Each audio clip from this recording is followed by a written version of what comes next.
غادي يولي انه عندك الحق تخدم وتخلص في البارو في نفس الوقت. مقترح زوين هذا غادي تعمل اسبانيا، غادي يولي انك تخدم وتخلص في البارو. ولكن حتى شي واحد ما شرح لكم وقال لكم شنو هي الايجابيات والسلبيات اللي كاينه في هذا المقترح هذا. انا غنوضح لكم هذه النقطه هذه ان شاء الله، غادي نقول لكم شنو هي الايجابيات وشنو هي السلبيات اللي كاينه في هذا المقترح هذا اللي غتطبق اسبانيا. في الموضوع الثاني غادي نتكلموا على الاتفاق اللي عملت المانيا مع المغرب، ترحيل المهاجرين الغير نظاميين اللي كيعيشوا في المانيا، والمقابل ماذا؟ غنوضحوا ايضا هذه النقطه هذه ان شاء الله. اذا ما تبخلش، خلي معك واحد لايك ويلا نبداو. السلام عليكم وتحية طيبة للجميع اينما كنتم، مرحبا بكم عام جديد. ندخلوا في الموضوع الاول اللي هو مهم بزاف واللي كيهم كل سكان اسبانيا. مقترح جديد غادي تطبق اسبانيا ان غادي يولي عندك الحق تخدم وتخلص في البارو ديالك في نفس الوقت. كيفاش هذا المقترح هذا وكيفاش غادي يكون هذا السيستم هذا وشنو هي الايجابيات والسلبيات اللي كاينه فيه؟ اللي كاينه سيدي هو ان اذا كنتي مثلا في البارو كتخلص البارو جامع 4 شهور او 8 شهور او عام، ولا شوف انت شحال البارو انت كتخلص البارو، جاتك واحد الخدمه قلتي نبروفيتي مادام القانون ولا في الصالح ديالي انني نخدم ونتخلص البارو، نبروفيتي نخدم ب 1300 ولا 1200 ونتخلص 800 ولا 900 في البارو، والقضيه مزيانه. عندي جوج ديال الخلصات في نفس الوقت، انا كنستهلك ديك الشهور اللي بقاو لي وانا خدام يعني مزيان باش نتخلص مزيان وباش نعيش مزيان، وديك الساعه تيحن الله.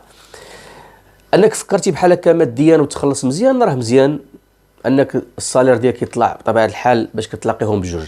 السيستم اللي غادي يولي ان البارو الشهور الاولين يعطيوك 100%، من بعد يعطيوك 80% ويبقى غادي كيهودك البارو، من بعد غادي ينقص بزاف. ولكن انت كتخدم وكتخلص البارو في نفس الوقت، هادشي اللي بغاو يطبقوه في 2024. شنو هي الايجابيات؟ الايجابيات هو انك خدام وكتخلص بارو، يعني عندك جوج خلصات والقضيه مزيان، يعني الصالير ديالك مزيان، يعني كتكون بين جوج ديال الخدمات.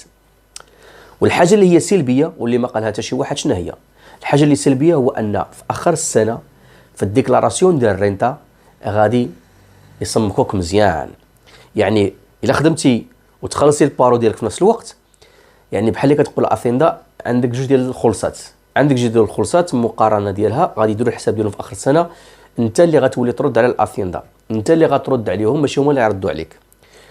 وفي كاين القالب في هادشي هذا كامل. القالب هو انك تاكل البارو اللي هو ديالك كنتي غتاكلو عاجلا او اجلا، كتاكلو دابا عاجلا مقابل مع الخدمه.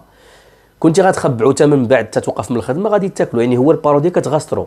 يعني انت ماديا ما استفدتيش، خدمتي راه انت خدمتي وتخلصي البارو راه البارو ديالك، غير انت شديتو في دقه واحده، اذا جبتي النحل على راسك. انت عيطتي للاثيندا قلتي له يعني انا عندي جوج خدمات، يعني في الديكلاراسيون ديال الرينتا انت غترد للاثيندا. في مقابل الا خبعتي داك البارو ديالك، كنتي في بارو مثلا وجات خدمه فيها صالير احسن من البارو مثلا، قلتي نوقف هذا البارو نمشي نخدم على راسي، تا نوقف وديك الساعه نرجع للبارو، يعني خدمه واحده. مشيتي تخدم، فاش غادي دير ديكلاراسيون ديال الرينتا بطبيعه الحال دائما غيردوا عليك، الا كنتي عندك مسؤوليه ومجوج وعندك الكرا وهذا راه غيردوا عليك، دائما غادي يردوا عليك في هذه الحاله هذه. يعني انت دائما كتبقى مستفيد، يعني خدام وكتستافد من الاثيندا والبارو ديالك عاد مخبع. تفهمنا شو شحال هي زافونتاج عندك. اما الا خدمتي وتخلصي البارو في نفس الوقت، يعني ضيعتي ديك الفلوس اللي غترد عليك الاثيندا وغتولي انت غترد عليهم. اذا انا شنو كنصح ان هذا المقترح هذا اللي بغاو يطبقوه ومازال ما طبقش، يطبقوه 2024. انا نصيحتي ما تخدمش وتخلص البارو في نفس الوقت، خدم ولا البارو صافي، ما ديرش جوج حوايج في دقه واحده، ولا غادي تكون انت هو اللي ضايع في هذه القضيه هذه. ونتمنى ان هذه الرساله توصل لجميع المهاجرين اللي كيعيشوا في اسبانيا واللي كيفكروا كيقولوا ان هذا قانون جديد راه في مصلحتنا وراه زوين وراه غادي يسمح لك تخدم وتخلص البارو وهذا اذا انت ضايع في اخر المطاف. الرساله كنظن واصله في هذا الباب هذا. خليوا هذا الشيء هذا. ندوزو الاتفاق اللي عملت المانيا مع المغرب. المانيا اتفقت مع المغرب ونيجيريا ترحيل المهاجرين بشكل جماعي، يعني المهاجرين اللي كاينين في المانيا مغاربه وحتى النيجيريين غادي يتم الترحيل ديالهم بشكل جماعي. المهاجرين اللي كاينه بطريقه غير قانونيه طبيعه الحال حراقه غادي يرحلوهم من المانيا للمغرب. ولكن المغرب شنو هو المقابل باش وافق على هذا العرض هذا؟ المقابل ان المغرب قال لالمانيا اذا بغيتي ترحل المهاجرين السريين اللي عندك تما مغاربه، المقابل هو انك تستثمر في المغرب مجموعه من الاستثمارات، يعني في المجال ديال الصناعه ومسائل بحال هكا، يعني ربما دير معامل ولا شي حاجه بحال هكا، يعني استثمارات. المانيا قبلت العرض ديال المغرب انها دير استثمارات في المغرب، دير شركات ودير هذا، مقابل انها ترحل يعني كاع المغاربه اللي كيعيشوا بطريقه غير قانونيه في المانيا.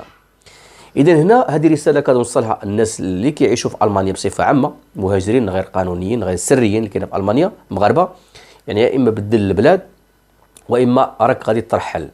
واذا ترحلتي هذا هو المقابل اللي قدم المغرب باش انه يعني يقبل داك الناس يرجعوا. طبعا الحال هو المغرب قال المانيا استثمارات، واش غادي يخدموك انت اللي غير يهجروك يرجعوك ويعيدوا لك الاستثمار لك انت؟ يعني ما يكونش بحال هكا استثمار في الدوله يعني بصفه عامه وانت راك يعني راجع وصافي. اذا اي واحد صراحه كيعيش في المانيا بطريقه غير قانونيه، واحد الموقف اللي وهذا الشيء هذا اللي كنتكلموا فيه على المانيا واللي اتفقت فيه مع المغرب، ايطاليا وبريطانيا هما كيقلبوا على حلول جذريه من اجل توقيف هذه الهجره السريه وهذاك العدد الهائل والكم الهائل اللي ولا كيدخل اوروبا. مؤخرا كاين واحد العدد كبير ديال المهاجرين اللي دخلوا اوروبا بطريقه غير قانونيه. غيجي شي واحد ويقول لك هو اوروبا في حاجه ماسه اليد العامله وعندها خصاص وكذا وكذا، سواء اسبانيا ولا المانيا ولا الانجليز، اي دوله اوروبيه يعني كاين خصاص في مجموعه من المجالات. وعلاش غادي يرحلوا هاد الناس هادو؟ علاش باغيين يرحلوهم؟ هادشي كامل بغا يديروا. لا، شنو فين كاين المشكل؟ المشكله سيدي هو ان هما باغيين اليد العامله، باغيين الكفاءات، باغينك واجد، باغينك تجي من بلادك بالكونطرا ديال الخدمه، بالصنيعه ديالك اللي باغيين او الدبلوم اللي باغيين. هما غادي يخسروا عليك حاجه وحده، غادي غير فورماتيوك ويعطيوك يعلموك شويه اللغه وتمشي تباشر المهمه ديالك. يعني الدوله الالمانيه ولا الاسبانيه ولا الفرنسيه ولا اي دوله اللي غتكلف بيك يعني انت غتقام عليها رخيص، جايبه كفء من المغرب بالدبلوم اللي باغيه او الصنعه اللي باغيه قانوني، يعني ليغال من الديبار، يعني عاد تمشي تخدم، عاد كوتيزي، عاد تخدم بلاصورانس ديالك، يعني عاد تدخل من موراك الضمان الاجتماعي يستافد منك، عاد تستافد من الكفاءات اللي عندك. يعني جوج ديال الاستفادات، الاستفاده من الضمان الاجتماعي والاستفاده من الكفاءه اللي عندك. زائد يعني انت ماشي عالي عليها، ماشي عالي على الدوله. اما كمواطن جاي حارق ما عندك لا صنعه لا لغه لا دبلوم لا والو، غاجي هك بالك وكتقول لهم ها انا ديروا الوراق وانا فورماتيوني وانا ديروا لي كل شيء وانا معاكم. هنا الدوله كتفكر في المصلحه ديالها طبعا الحال. يعني انت غتقام عليها غالي ان دير لك الوراق وتفورماتيك وتعلمك الصنعه وتعلمك اللغه وهادشي كامل، هي خاسره معاك. على داك الشيء باش كيقول لك كاين الخصاص فعلا في اوروبا، ولكن الكفاءات يعني مقنن داك الشيء. يعني واحد القطاع مثلا عنده علاقه بالبني ولا ميكانيك ولا شركه ولا كيدير كونتراس ديال الخدمه وكيصيفط لنا بيك مثلا في المغرب، كيدير مع العقد كيقول لا انا بغيت قدا وقدا ديال الناس اللي عندهم كفاءه في هذا المجال، الا عندك جدهم لي وجيبهم لي، ويديروا الكونترا وكيجيبوك يعني بطريقه قانونيه. هذا الشيء اللي باغيه اوروبا بصفه عامه سواء المانيا ولا اي دوله. اذا هنا في هذه الحاله هذه خاصكم تردوا البال.